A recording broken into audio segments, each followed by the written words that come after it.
Ethan Hale had been flying alone for months, scraping by from one broken job to the next. The galaxy wasn't kind to small-time salvagers like him. He wasn't part of a big company or military fleet.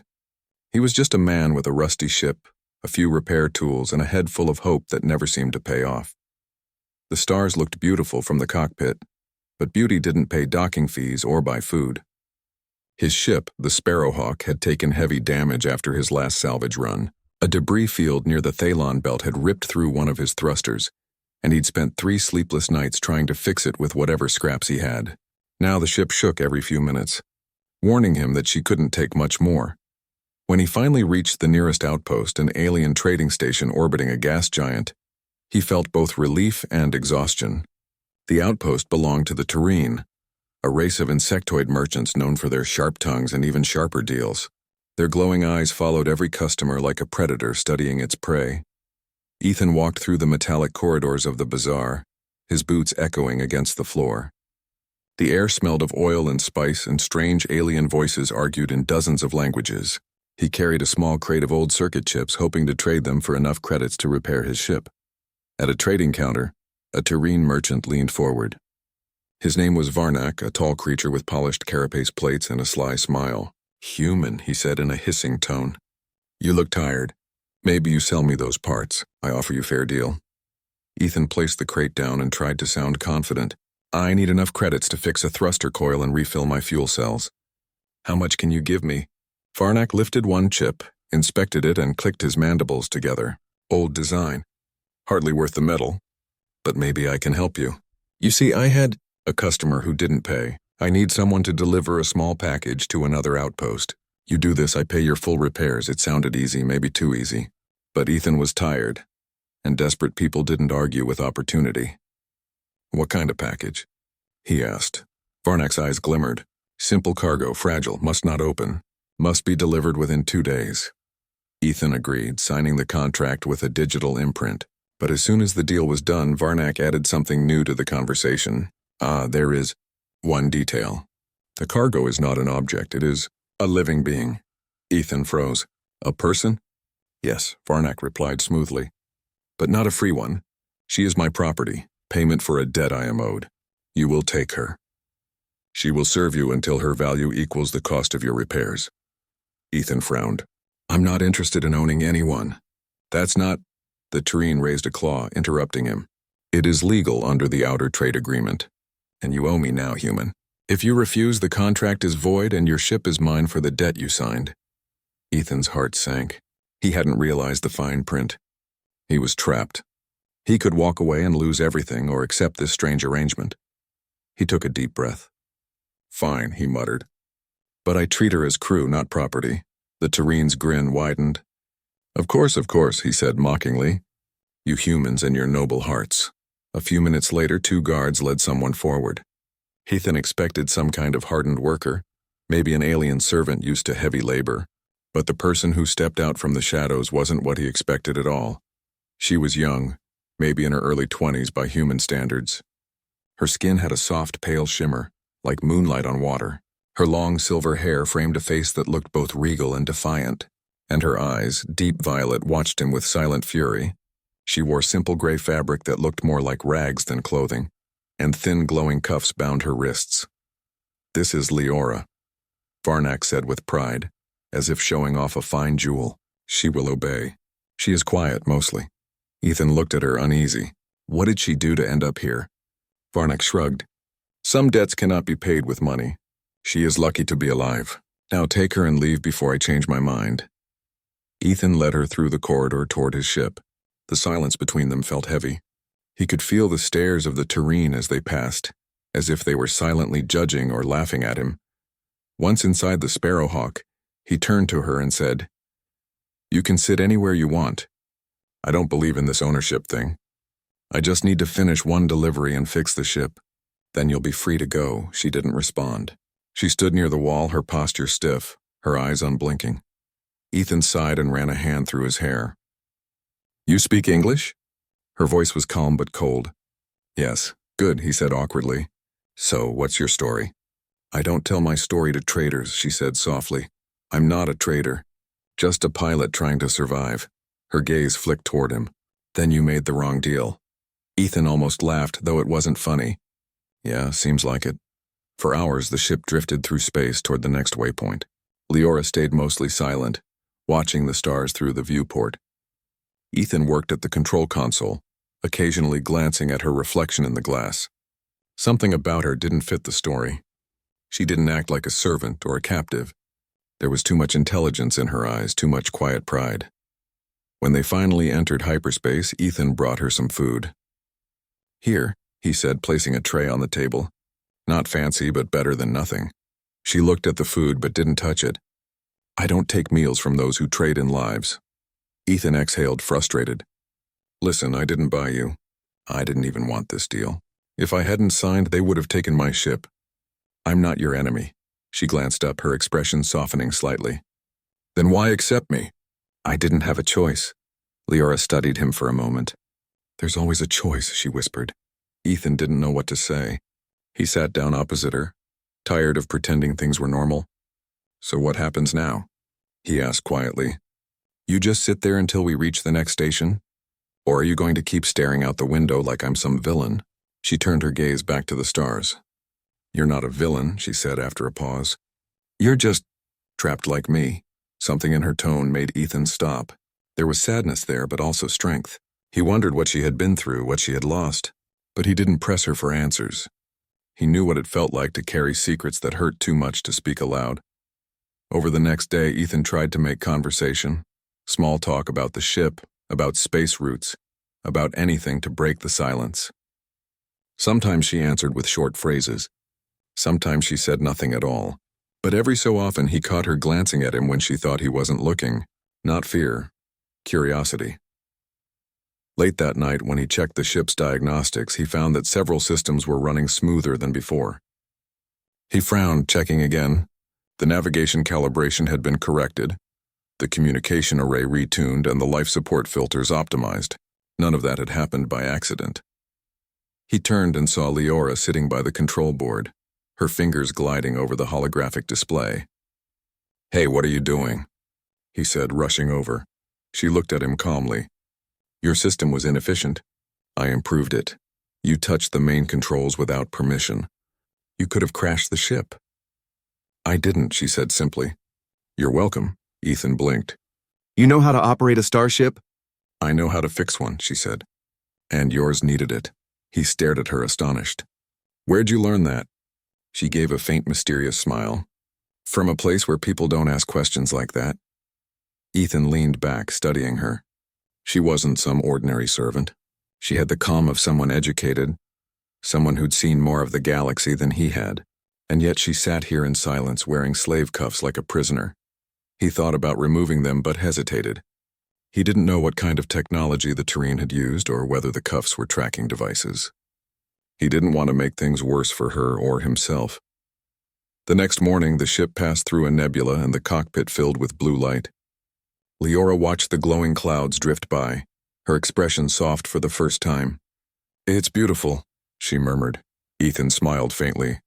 Yeah, hard to believe something that calm can destroy an entire ship if you fly too close. Everything beautiful is dangerous, she said. That's why people try to own it.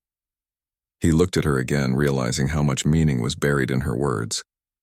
He didn't know what kind of life she had before this, but she carried the weight of something deep, something that didn't belong to a servant. After several hours, Leora finally ate. Ethan didn't mention it, but it made him oddly relieved. She even asked about the controls, and he explained how the old ship worked, piece by piece. She listened carefully, as if she'd been starved not for food but for conversation. When night came again, the lights dimmed and the ship drifted in quiet hum. Leora sat near the window, her violet eyes reflecting the starlight. Ethan, sitting nearby, tried to rest but couldn't stop thinking about her. She didn't belong in chains. Her voice, her presence, it all felt out of place. He spoke quietly. When we reach the next outpost, I'll find a way to get those cuffs off you. She looked at him, her expression unreadable. You can't. The Terrene use energy-locked bindings. Only the one who placed them can remove them. I'll figure it out, he said stubbornly. Why would you help me? She asked softly. Because it's the right thing to do, he said. And because you don't deserve this. She tilted her head slightly, studying him. You're strange for a human. The journey through space grew tense as Ethan and Leora approached the outer rim of a system controlled by the Kelnari Empire. Leora had become unusually quiet, her violet eyes fixed on the stars. Ethan noticed the slight tension in her shoulders, the way her fingers clenched and unclenched. He didn't ask immediately. He had learned that patience was sometimes the only way to understand someone. Hours passed, and then the ship's sensors began to pick up multiple high-power signals. Ethan frowned. Sensors are showing unidentified cruisers. They're not pirates. These are Kelnari fleet ships. Leora's expression stiffened, her calm facade giving way to something sharper. We are being tracked, she said quietly. They know I'm aboard this ship. Ethan's stomach dropped. You mean they're after you? Yes, she said, her voice controlled but tense. And not to return me home. They will try to capture me. Some will claim I've been kidnapped, others will claim I am a traitor. Either way, they will consider you an accomplice. Ethan's mind raced. So what do we do? First, we must hide our signature and avoid their scanners, Leora said, moving to the control panel. Her fingers flew over the holographic interface, altering their ship's energy emissions. We can cloak our presence for a limited time, but it will not last. They will find us eventually. Ethan nodded. Then we outrun them for now. The ship dove into a dense asteroid field, weaving between massive rocks and drifting debris. Ethan's hands moved with precision, following Leora's directions. She guided him in perfect harmony with the ship, calculating trajectories, monitoring energy levels, and giving commands that saved them from collision multiple times. After hours of tense maneuvering, they finally found a moment of relative safety. Ethan let out a deep breath, leaning back in his seat. You're incredible, he admitted. I've never seen anyone handle a ship like that, let alone under pressure like this. Leora didn't answer immediately. She stared out at the stars, her expression distant. I was trained, she said softly. Not for slavery. Not for this. I was trained to lead, to protect, to survive. Ethan glanced at her, realizing something he hadn't before. She wasn't just clever or skilled. She was prepared for something far beyond what he had imagined. Protect? Survive? He asked. Yes, she said, her eyes meeting his for the first time in hours. I was not meant to be captured, and I was never meant to be powerless. Ethan's mind raced. He had thought she was just a mysterious passenger, a human-like alien sold as a slave. But there was more, much more. And he could feel it in the way she carried herself, in the quiet confidence in her movements. Before he could ask more, a transmission came through the comm system. The voice was stern, cold, and unmistakably official. This is Commander Varys of the Kelnari Imperial Fleet. You are harboring Princess Leora Valsarin. Surrender immediately, or face destruction. Ethan froze. Princess, what? Leora's lips pressed together, her hands gripping the console. They found me. They know I'm here. Ethan, you need to listen carefully. They will not see me as a victim. They will see me as someone who betrayed the Empire, and you are now considered a criminal. Ethan swallowed hard. I didn't even know who you were. I'm just trying to survive, just like always. I know, Leora said softly, her eyes filled with a strange mixture of sadness and determination. And that is why I trust you. But trust alone will not keep us alive. The fleet ships closed in, their weapons glowing in the darkness. Ethan's heart pounded. We can't outrun all of them forever. What now? Leora stood upright, her posture commanding. We fight, or we escape to neutral space. Either way, you follow my lead. Ethan nodded, trusting her judgment. She moved through the ship with precision, checking weapons, rerouting energy to shields, and recalibrating the engines. Every action was calculated, every movement intentional. Ethan couldn't help but be amazed. The first Kelnari cruiser opened fire, energy blasts streaking through space. Ethan dodged and maneuvered, guided by Leora's sharp instructions. Left 40 degrees. Brace for impact. Now full thrusters. The Sparrowhawk shook violently, alarms blaring. Ethan gritted his teeth, pushing the ship to its limits.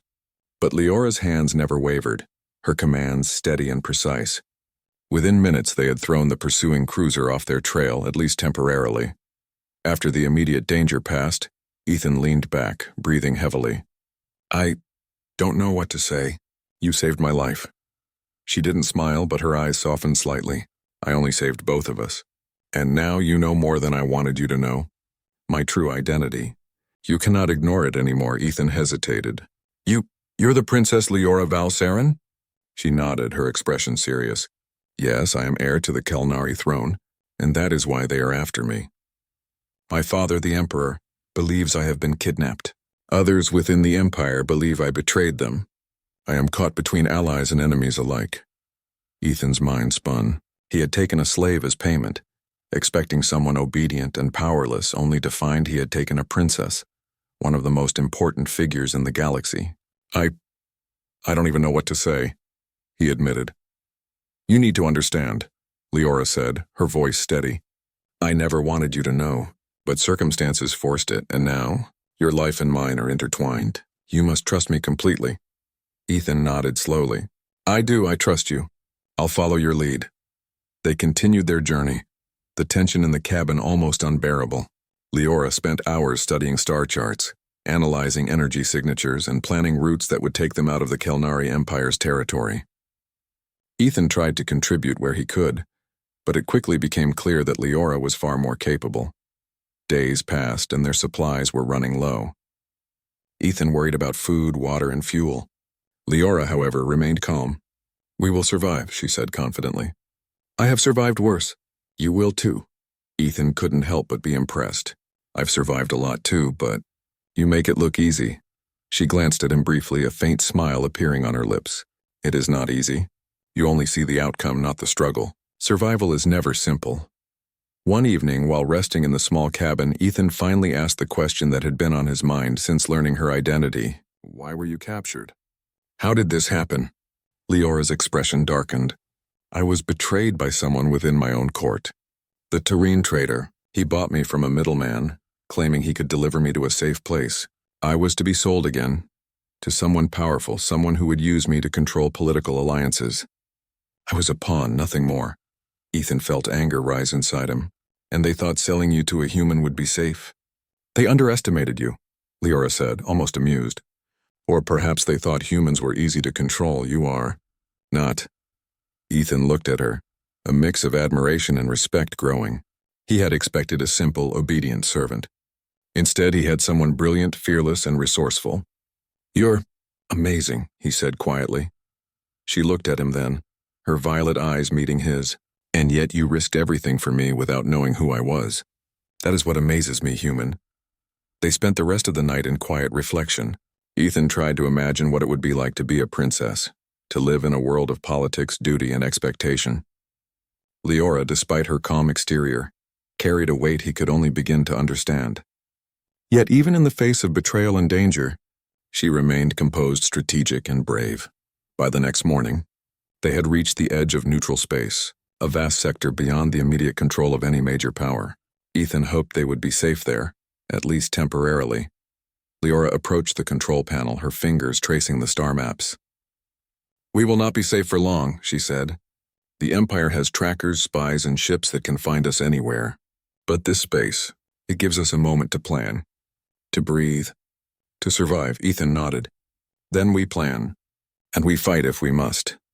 Leora's eyes softened as she looked at him. You are learning quickly. Most humans would have panicked, argued, or given up. You did neither. Ethan smiled faintly. I've had to survive alone for a long time. And now, I have to protect someone else too. Even if I didn't expect it, she nodded. Then we protect each other. That is all we can do. As they prepared for the next phase of their journey, Ethan realized that the slave he had accepted as payment was far more than that. She was a warrior, a strategist, and a survivor. And somehow, against all odds, they were now partners in a galaxy that had already proven itself dangerous, unpredictable, and full of secrets. Ethan didn't know what the future held, but he knew one thing with certainty. His life, and his understanding of the galaxy, would never be the same again. And Leora, the princess he thought he was merely transporting, had already changed everything about him. The hum of the Sparrowhawk's engines filled the small cabin as they continued their journey through uncharted space. Ethan kept glancing at Leora, who had fallen silent again.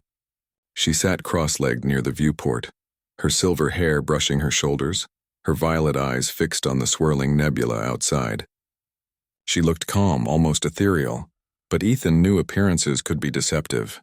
Something about her didn't fit the image of a helpless slave. Hours passed. The stars outside streaked into lines as the ship entered hyperspace.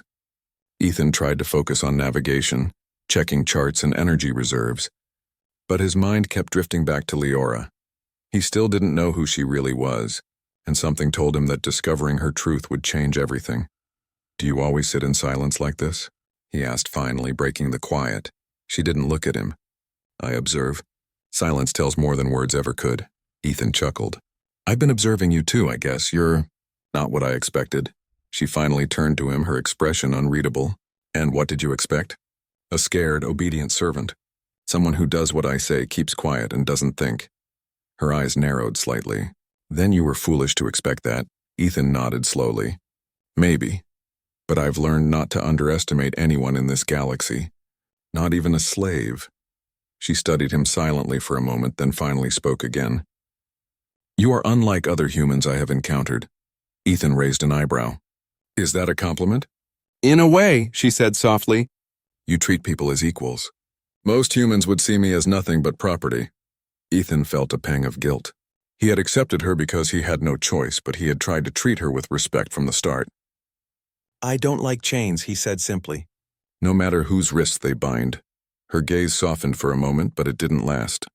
"Chains are not always physical," she said quietly. "Sometimes they are in the mind. The fear, the expectations, the rules you are forced to follow." Ethan considered that. He knew what it was to be trapped, not by law but by circumstance, debt, poverty, the constant fear of failing. "Then maybe we're both chained in our own ways," he said. She didn't respond, but he noticed her shoulders relax slightly. Later that day, while checking the ship's systems, Ethan realized something strange. The engines were running smoother than they should have been. The navigation systems were more precise, and even the life support filters seemed cleaner. He frowned. He hadn't done anything to improve them. "Did you touch the systems?" he asked, turning around to find her standing behind him. She nodded slightly. "Your ship is inefficient. It needed adjustments." Ethan ran a hand through his hair. "You know how to operate a starship?" "I know how to fix them," she said simply. "Yours was old, poorly maintained. I made it better." Ethan stared at her in disbelief. "How do you know this stuff?" She didn't answer immediately. She turned back to the console and pressed a few keys, fine-tuning the energy flow to the engines. "I was trained," she said finally, "in more than one way. You would understand if you had more than scraps for survival." Ethan's curiosity grew, but he decided not to push her. Whatever her story was, it was hers to tell. For now, he focused on their immediate problem, the dangerous route ahead. The navigation computer beeped, indicating a nearby asteroid field. Ethan tensed. "We're going through that?" "Yes," Leora said calmly. "There is no other path. But the field is unstable. It will test your skill as a pilot." Ethan felt a surge of nervous energy. Asteroid fields were deadly, even for experienced pilots. He glanced at her. "You've flown through these before?" "Many times," she replied. "And survived. You will too if you follow my instructions." He swallowed hard but nodded, then lead the way. As they entered the asteroid field, Leora's voice guided him with precision. "Left thrust 30 degrees. No, 25, steady, wait for the opening. Now full forward." Ethan followed her directions, weaving the ship through massive rocks and glowing debris. A large asteroid nearly clipped the hull, but he managed to dodge at the last second. "You're good," he admitted. "You are listening," she said simply. "That is enough." For hours, they maneuvered through the dangerous field. The tension in the cockpit was thick, but Ethan couldn't help noticing how calm she remained. Even in the face of danger, she didn't panic. She was focused, controlled, and unafraid. When they finally emerged on the other side, Ethan let out a deep breath. "That it was too close," he said, wiping sweat from his brow. Leora gave a faint smile. "Close is how you learn." For the next day, they traveled in silence. Ethan noticed subtle changes in her behavior. She wasn't simply watching the stars anymore. She seemed to be analyzing everything, the ship, him, even the energy flows of space itself. He couldn't shake the feeling that she was more than she appeared. That evening, a strange signal appeared on the navigation console. Ethan frowned. It was an encrypted distress call, one that didn't match any known system. "Do you know what this is?" he asked. Leora's eyes widened slightly. "Yes, that is Imperial Kelnari encryption." Only high-ranking officials or the royal family use this code. Ethan blinked. The royal family? She didn't answer immediately. Instead, she studied the signal, tracing its origin. It's from my home, she said finally, her voice quiet. Ethan felt his stomach tighten. Your home? You mean your royalty? She shook her head slightly, but there was a hint of pride in her expression. Not here, not yet. You don't understand the politics of my people. I don't have to understand politics to know that you're important, Ethan said, and that someone might want to find you. She looked at him, a mixture of caution and curiosity in her eyes. You are more perceptive than most humans. I've had to be, he said simply. Being alone in space teaches you a lot about people and about survival. The rest of the night passed in tense quiet. Ethan couldn't sleep. He kept glancing at her, thinking about the mystery she carried. She wasn't just a slave or a passenger. There was something in her presence that commanded attention even without words. The next morning an alarm sounded. Ethan jumped to the controls, scanning the display. Pirates, he muttered under his breath. Small fleet but heavily armed. Leora stood beside him, calm as ever. They are fast. They will try to disable the ship, then board. Do not panic, Ethan swallowed hard. Do you have a plan? I do, she said. She moved to the control panel, her fingers flying across the holographic interface. I can override their targeting system and disrupt their sensors temporarily. That will give us a chance to escape. Ethan stared. You can do that? On the fly? Yes, she said simply. You fly. I handle them. With her guidance, Ethan maneuvered the ship while Leora hacked into the enemy systems. Lights flickered, alarms blared, and the enemy's targeting reticles went haywire. The pirates' ships collided with debris in each other, giving Ethan the opening he needed to escape. When the danger passed, Ethan leaned back in his chair, exhausted. I don't even know what to say. Leora's expression was calm, almost bored. You can start by thanking me, she said lightly. I owe you my life, Ethan said sincerely. I don't know what I would have done without you. She didn't respond immediately. Then softly she said, You did not know who I was. You were acting out of your own choice. That is rare among humans, Ethan frowned. Choice? What choice did I have? The choice to treat me as a human being, not property, she said. Most others would have followed the rules blindly. You did not. Ethan felt a strange warmth in his chest. No one had ever said anything like that to him. Then, I'm glad I made the choice, he said quietly. Leora's eyes softened just for a moment. As am I. The rest of the day passed with them checking the ship, repairing minor damage, and maintaining quiet watch. Ethan noticed subtle changes in her manner. She was no longer merely a silent observer. She was engaged, interacting, sharing ideas about navigation, engineering, and even survival tactics. By the end of the second day, Ethan realized something profound. Leora wasn't just a passenger, a slave, or even a helper. She was extraordinary. She was intelligent, skilled, brave, and far stronger than anyone he had ever met. And he still didn't know the half of it. The calm of neutral space was deceptive. Ethan knew that just because they had escaped the immediate reach of the Kelnari Empire, it didn't mean they were safe. Every planet, every station could harbor spies or bounty hunters looking for Princess Leora Valsarin. Ethan kept his hands on the controls, eyes scanning the star-filled void for any anomaly, while Leora studied the star charts with meticulous precision. I think I've found a possible route, Leora said finally. It's dangerous, but it could get us to the Thalos Expanse. The Kelnari fleet rarely patrols that sector. Ethan leaned over the holographic display. The route she traced zigzagged through asteroid fields, gravity wells, and dense nebulae. Dangerous is an understatement, he said. We could get smashed in half before we even reach halfway. She looked at him calmly. I know, but the alternative is waiting and being hunted. I will not be captured again. Ethan sighed. Fair enough. We do it your way. The next several hours were spent preparing the ship. Leora checked the engines, rerouted power to shields, and calibrated the weapon systems. Ethan, though capable, realized she had knowledge far beyond what he could comprehend. Every adjustment she made was precise, efficient, and perfectly calculated. He began to wonder how someone so young could possess such skill and knowledge. As they entered the dangerous route, Ethan's hands moved with practiced precision, following Leora's instructions to the letter. She guided him through asteroid fields, gravity wells, and unstable nebulae, her voice calm, commanding and unyielding. Left thrust 20 degrees. No, 30. Steady. Wait. Now, she commanded. The Sparrowhawk shuddered as it narrowly avoided a massive asteroid, debris scraping along the hull. Ethan held his breath, letting the adrenaline rush through him. "You're amazing at this," he said, voice tight with tension. "You listen," Leora replied simply. "That is more important than skill."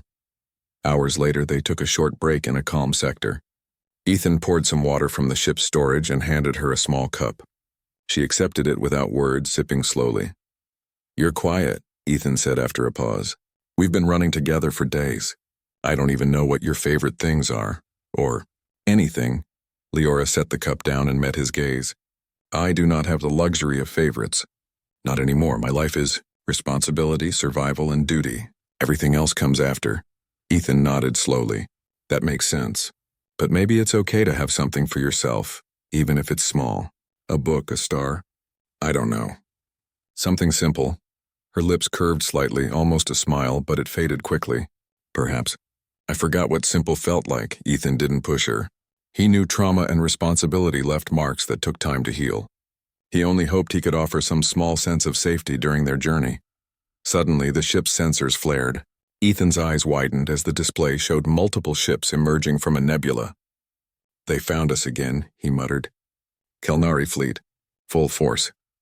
Leora moved swiftly to the control panel, her fingers flying over the holographic interface. "We knew this would happen. I predicted it. They will not stop until I am captured or dead.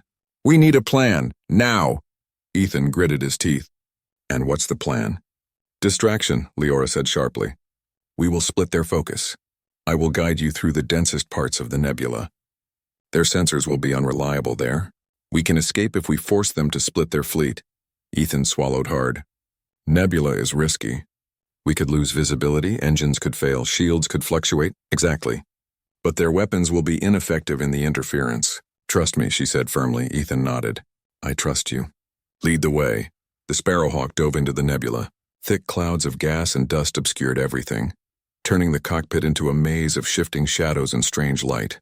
Ethan relied entirely on Leora's directions, weaving the ship through dangerous pockets of turbulence, narrowly avoiding massive chunks of frozen gas. "Left, 20 degrees. "Wait, now full thrusters," she instructed. The ship shook violently as it dodged a collapsing gas cloud, energy surging through the shields. Ethan gritted his teeth, feeling every vibration. "How are you so calm?" he shouted over the alarms. Leora's voice was steady. "Calm is survival. Panic is death. Remember that." Hours passed in this tense dance. Ethan pushed his skills to the limit, following her guidance flawlessly. Every obstacle, every dangerous twist, and every near collision was calculated. Slowly, the Kelnari fleet began to fall behind, unable to track them effectively in the chaotic nebula. When they finally emerged, Ethan leaned back, exhausted. "We made it." "I can't believe we survived that." Leora's expression remained calm, but her eyes held a glimmer of satisfaction. "We are not finished yet.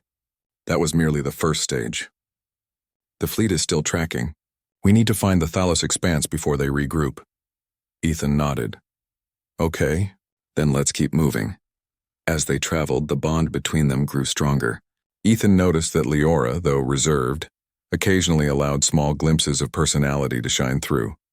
Subtle humor, curiosity about human customs, even fleeting expressions of relief. Ethan shared stories of his own past, the hardships of surviving alone in the galaxy, and the mistakes that nearly cost him everything. She listened attentively, sometimes offering advice, sometimes just watching him, her violet eyes softening with understanding. During a brief rest period, Ethan asked cautiously, "Do you ever miss your life before all this? Your home?" Leora's gaze turned distant, staring out at the endless stars. "I do. But I also know that dwelling on the past can be dangerous. I survived because I adapt, because I focus. Nostalgia can be fatal when enemies are hunting you." Ethan nodded. "I get that. But maybe remembering doesn't have to be dangerous. Maybe it's a strength. Reminds us what we're fighting for." She looked at him then, a flicker of emotion crossing her face. "Perhaps. You have a strange way of looking at things, human. Maybe that is why you survived too." Their conversation was interrupted by a sudden alarm. Ethan's hands flew to the controls. Sensors! Another ship. Leora moved instantly, analyzing the display. A scout vessel. Small, fast. They are trying to shadow us. Ethan braced himself. Do we fight or run? Run, she said firmly. Engaging them now would alert the fleet. We cannot afford that. They navigated through a dense asteroid field using the rocks as cover. Leora's instructions were precise. Left thrust 30 degrees. Wait, now full reverse. The scout ship collided with an asteroid, disabling its engines. Ethan let out a breath he hadn't realized he was holding. Close call, he muttered. Leora's eyes softened slightly. Too close. We must remain vigilant at all times. As night fell on the starboard side of the ship, Ethan finally allowed himself a moment to relax. He looked at Leora, her silhouette framed by the starry void outside. You've been through so much, and yet you're still here, still fighting. I admire that. She turned to him, her expression unreadable at first, then softened. Survival is not just skill, it is will. And sometimes it is the trust in those around you that keeps you alive. Ethan felt a warmth in his chest. Then we trust each other? He asked quietly. Yes, she said simply. For the first time in days, they shared a quiet moment. The hum of the engines, the faint glow of distant stars, and the knowledge that danger was still out there created a strange serenity. Ethan realized that despite the chaos, despite the pursuit, despite the uncertainty, he had found something rare in Leora. A partner, an ally, and perhaps even a friend. The next morning, Leora began preparing for the next stage of their journey. We will reach the Thalos expanse in a few days, she said, tracing a path through star charts. There we can hide, resupply, and plan our next move. But we must be cautious. The Kelnari do not forgive easily, and they will not stop until they have what they want. Ethan nodded. Then we plan, we fight if needed, and we survive. Together. She looked at him, a small smile touching her lips. Yes. Together. As the Sparrowhawk continued through the void, Ethan knew that the coming days would test them in ways they could not yet imagine. But he also knew that with Leora at his side, he had a chance, not just to survive, but to protect someone extraordinary, someone who had changed his life in ways he could not yet fully understand. And somewhere deep inside, he realized that he was no longer just a pilot trying to survive. He was part of a story far larger than himself, a story that could shape the future of a galaxy. Leora, the princess he thought he was transporting as a slave, was no longer just a passenger. She was a force, a strategist, and a guide, and together they were ready to face whatever came next. The Sparrowhawk glided silently through the edge of the Thalos expanse, the vast starfield ahead offering a rare sense of freedom. Ethan scanned the navigation charts, double-checking fuel reserves and plotting the safest course through the isolated sector. Leora stood beside him, her violet eyes focused on the stars. Yet there was a spark of determination in her gaze that hadn't been there before. This sector is sparsely monitored, she said softly. We can hide here at least for a while. The Kelnari fleet will be cautious. They do not know our exact location. That gives us an advantage. Ethan nodded, feeling a cautious optimism he hadn't felt since first taking her aboard. Then we prepare. No surprises, no mistakes. Leora's lips curved slightly. Agreed. We survive through caution and preparation, not luck. They spent the next few hours setting up temporary cloaking fields, rerouting power to stealth systems and monitoring long-range sensors for any signs of pursuit. Ethan found himself impressed once again by Leora's skills. She had an instinct for survival that surpassed even the most experienced pilots he had known. Every adjustment, every calculation was precise, deliberate, and calculated for maximum safety. Ethan, she said after a long pause, we cannot stay here indefinitely. Supplies will run out, and the fleet will eventually extend its search. We need a plan beyond hiding. He looked at her, sensing the weight behind her words. What are you thinking? Strategy, she said, her voice firm. We will not wait to be hunted. We will act. There is a station nearby, old, abandoned, but it has resources. If we reach it first, we can resupply, refuel, and prepare a counter-strategy. But it is risky. The Kelnari will attempt to intercept us if they detect our movement. Ethan considered it carefully. Then we move quickly, avoid detection, and stay one step ahead. Lead the way. The journey to the station was tense. Ethan maneuvered the ship through narrow asteroid belts and gravity wells, following Leora's precise instructions. Each twist and turn felt like navigating a living maze, the ship vibrating under pressure, yet she remained calm, guiding him with unwavering focus. As they approached the abandoned station, their sensors picked up subtle energy fluctuations. Ethan frowned. Something's here. Life signs? Leora's eyes narrowed. Unlikely to be friendly. Prepare for potential interception. They may have sent a scout or a trap. Ethan's grip tightened on the controls. Understood. As the station came into view, a small fleet of Kelnari ships emerged from hiding, weapons primed. Ethan's heart pounded. We're outnumbered. Not for long, Leora said calmly. We create a diversion. Follow my lead exactly. With a precise combination of maneuvers, Ethan weaved the Sparrowhawk through the asteroid field near the station, while Leora manipulated energy emissions to confuse the enemy's targeting systems. Weapons fired, but the blasts were misdirected, exploding harmlessly against asteroids. Now full thrusters to the station, she commanded. The ship shuddered as Ethan executed the maneuver, narrowly avoiding debris and colliding ships. They reached the station and docked quickly, locking the ship in place. Leora moved immediately to the airlock, scanning for threats. We're safe for now, but not for long. Supplies will take time and reinforcements could arrive any moment. Ethan nodded, catching his breath. Then let's get to work. Inside the station, they quickly found storage rooms filled with fuel, spare parts, and food. Leora worked methodically, organizing supplies and preparing defensive measures while Ethan assisted where he could. He marveled at how capable she was, handling every task with precision, authority, and skill. As they worked, Ethan finally asked the question he had been holding back. Leora, why didn't you tell me you were a princess earlier? She paused, looking at him with a mixture of caution and honesty.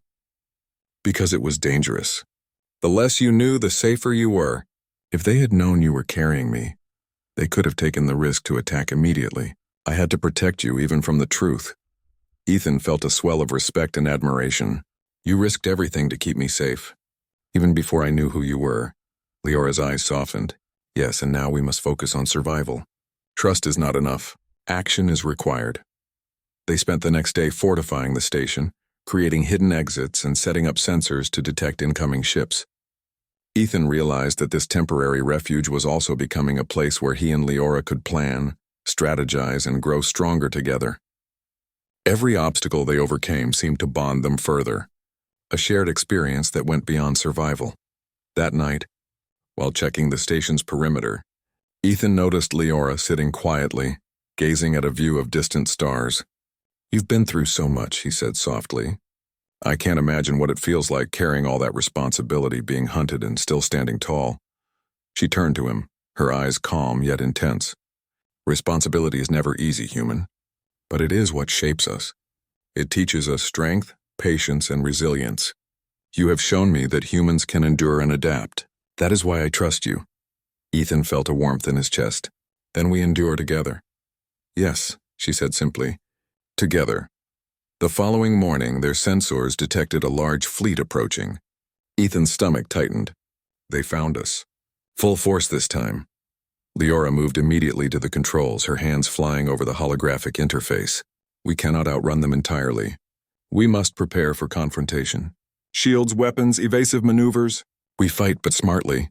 Ethan nodded, gripping the controls. I'm ready. Let's do this.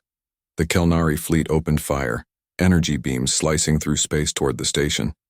Leora's calculations were precise. She guided Ethan and the station's automated defenses with exact timing. Explosions erupted around them as the fleet struggled to breach their defenses. This is it, Ethan muttered, adrenaline surging. We hold them off and get out alive. For hours the battle raged. Ethan followed Leora's instructions perfectly, weaving the Sparrowhawk through enemy fire, using the station's defenses strategically, and creating openings to strike back. Leora coordinated attacks, rerouted energy, and managed every system with the skill of a seasoned commander. Finally, after a tense and exhausting battle, the fleet began to retreat, their forces scattered and confused. Ethan let out a breath he hadn't realized he was holding. We did it. They're pulling back. Leora's expression remained calm, but her eyes betrayed relief. For now, they will regroup. But we have gained time and leverage. That is what matters. Ethan looked at her with newfound respect. You're incredible. Not just in battle, but in every way. I can't believe I mistook you for a slave. You're so much more. She smiled faintly. I never wanted you to see me as less. I wanted you to survive and trust me. That was more important than titles or status. Ethan nodded. Then I trust you. Fully. They spent the next day planning their next move. Leora explained the politics of her empire, the dangers of returning prematurely and the need to find allies. Ethan listened intently, realizing that the galaxy was far more complicated than he had imagined. But for the first time he felt part of something bigger, a mission that mattered beyond his own survival. As night fell, they shared a quiet moment in the observation deck. Stars stretched endlessly in every direction.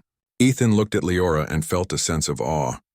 You've changed everything for me, he said softly. I thought this journey was just about surviving, but it's more now. It's about protecting someone important, someone extraordinary. Leora's violet eyes met his. And you have changed everything for me, human. I survived alone for so long, trusting few, but you acted with honor, courage, and integrity. You did not see me as a prize, but as a person. That is rare in this galaxy.